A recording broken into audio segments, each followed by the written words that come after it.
143 one phone call. आप अपने साथ इस गाड़ी में ड्राइवर को लेके आई हो और ऊपर से आपके ड्राइवर ने कैजुअल कपड़े क्यों पहन रखे हैं? मुझे लगता है आपका ड्राइवर प्रोफेशनल नहीं है। मिस, मैं आपको एक छोटी सी एडवाइस देना चाहता हूँ। प्लीज आप अंदर जाकर अपनी इमेज का मजाक मत बनवाओ। आप खुद देख लो आपके ड्राइवर ने किस तरह के कपड़े पहने हुए हैं। क्या आपके ड्राइवर की वजह से आपकी इमेज डाउन नहीं होगी? सिक्योरिटी ऑफिसर की बात सुनकर विधि की बोलती बंद हो गई। वो पीछे मुड़कर दूर खड़े मोहित की तरफ देखने लगी। वो ज्यादा प्रोफेशनल नहीं है। विधि के पास मोहित को अनप्रोफेशनल बताने के अलावा दूसरा कोई चारा नहीं था। मैं तो पहले ही कह रहा था। जवान सिक्योरिटी ऑफिसर ध्यान से मोहित की तरफ देखने लगा। आप यहाँ पर अकेली काफी उदास होकर आई हो। एटलीस्ट अपने साथ अपने असिस्टेंट को ले आते। अपने साथ यहाँ पर किसी ऐरे गहरे ड्राइवर को लाने का क्या फायदा? अब खुद एक बार मिस अमृता को देख लीजिए। उनके पास कम से कम 2-3 असिस्टेंट के साथ उनका मैनेजर, उनका मेकअप आर्टिस्ट और बल्कि एक बैग पकड़ने वाला भी होता है। मिस, आप खुद सोचो, लोगों के सामने मिस अमृता की क्या इमेज बनेगी? सिक्योरिटी गार्ड की बात बिल्कुल सही थी। बॉस, मैं जानती थी कि आप मेरी इमेज को उतना बूस्ट नहीं कर पाओगे जितना एक असिस्टेंट कर देगी। हाँ, दूसरे सिक्योरिटी ऑफिसर ने खांसी करने का नाटक किया। वो जवान सिक्योरिटी ऑफिसर से उम्र में थोड़ा बड़ा था। वो तकरीबन 40-45 साल के करीब था। उसने जवान ऑफिसर को चुप रहने का इशारा किया और शर्मिंदगी से मुस्कुराते हुए विधि से कहा, I am sorry miss, Mohammad Farhan ने सिक्योरिटी ऑफिसर की नौकरी कुछ दिनों पहले ही ज्वाइन की है। वो अक्सर गलत चीजों पर ध्यान देता है। अगर आपको उसकी बात का बुरा लगा हो तो मैं आपसे माफी मांगता हूँ। हालांकि रूल्स रेगुलेशंस को देखकर हम आपको इन कपड़ों में अंदर जाने की परमिशन नहीं दे सकते। सॉरी, अगर आपको अंदर जाना है तो पहले आपको कपड़े बदल कर आने होंगे। वो जवान सिक्योरिटी ऑफिसर अपने सीनियर सिक्योरिटी ऑफिसर की बात सुनकर नाखुश हुआ। मैंने क्या गलत बोला? बल्कि मैं तो बस सच बोल रहा हूँ।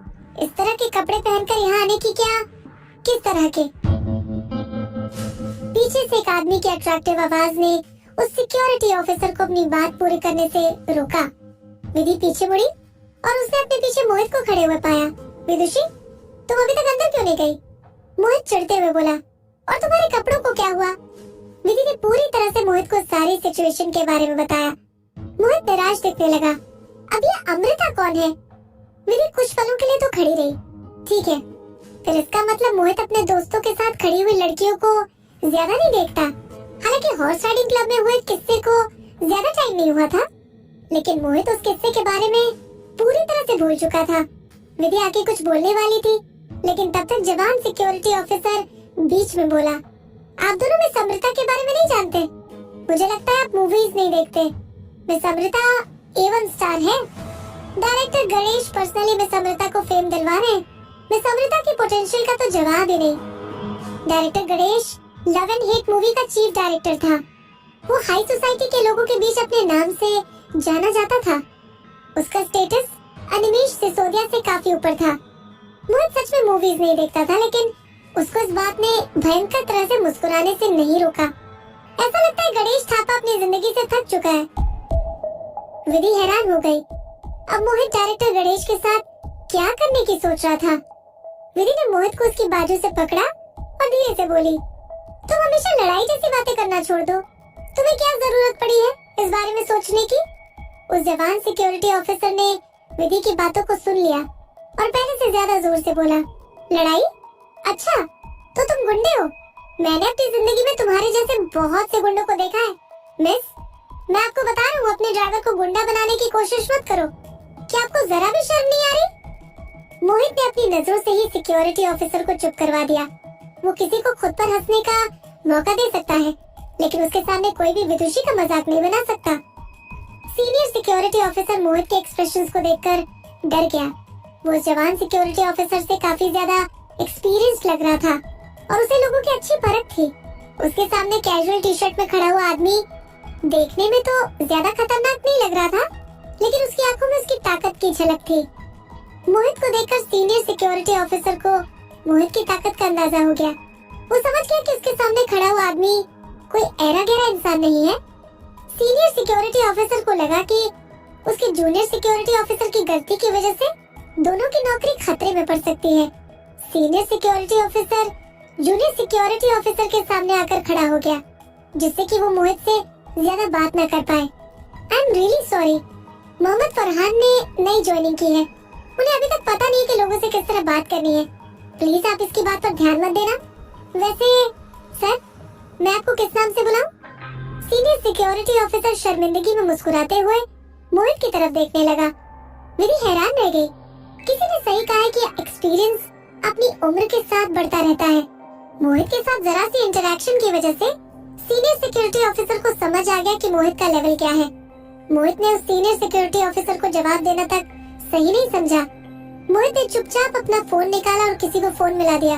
हेलो युवन, अरे मैं लव एंड हेट मूवी के ऑडिशन स्टूडियो पर आया था। क्या तुम यहाँ पर किसी समझदार आदमी को फोन कर सकते हो? अच्छा ठीक है, मैं वेट कर रहा हूँ। मैं यहाँ किस लिए आया हूँ? मैं यहाँ विदुषी के ऑडिशन के लिए आया हूँ। हाँ तुम्हें तो पता ही है। हाँ, अब हम दोनों साथ हैं। क्यों, तुम्हें कोई प्रॉब्लम है? ठीक है चलो फिर कभी अपनी महफिल जमाते हैं। फोन काटने से पहले मोहित और युवन एक दूसरे की टांग खींचते हुए नजर आए।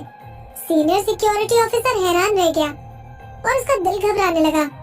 आपने डायरेक्टर कनौजिया को कॉल किया था? विधि को ध्यान आया कि लव एंड हेट मूवी की सबसे बड़ी इन्वेस्टर ओशन मीडिया नहीं थी। उन्होंने तो बस विधि को ऑडिशन के लिए बुलाया था, लेकिन ये सब काम कनौजिया एंटरटेनमेंट की देखरेख में हो रहा था और कनौजिया एंटरटेनमेंट का एग्जीक्यूटिव डायरेक्टर युवन कनौजिया था, जिससे विधि हॉर्स पैराडाइज क्लब में मिल चुकी थी। युवन कनौजिया मोहित के कुछ खास दोस्तों में से एक था। मोहित ने सिक्योरिटी ऑफिसर की तरफ देखा भी नहीं और विधि को समझाते हुए बोला, तुम अंदर चली जाना, मैं किसी को बोलकर तुम्हारे लिए कुछ कपड़े मंगवा दूंगा। और हाँ, अगली बार से मेरी कार में एक्स्ट्रा कपड़े रखना मत भूलना, ठीक है? विधि ने अपना सर हिला दिया। थोड़ी देर बाद एक आदमी ऑडिशन स्टूडियो से जल्दबाजी में बाहर निकल कर आया। वो तकरीबन 35-40 साल का था। वो ऊपर से नीचे तक फॉर्मल कपड़ों में था।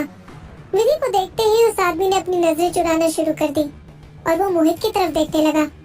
मोहित को देखते ही वो मुस्कुराते हुए बोला, आप जरूर मिस्टर भाटिया होंगे। हेलो, मैं लव एंड हेट मूवी का प्रोड्यूसर आनंद सखूजा हूँ। मुझे नहीं पता था कि आप यहाँ पर आने वाले। सॉरी, मैं आपको वेलकम करने नहीं आ पाया। प्रोड्यूसर को इस तरह मोहित से बात करते देख विधि का दिल खुश हो गया।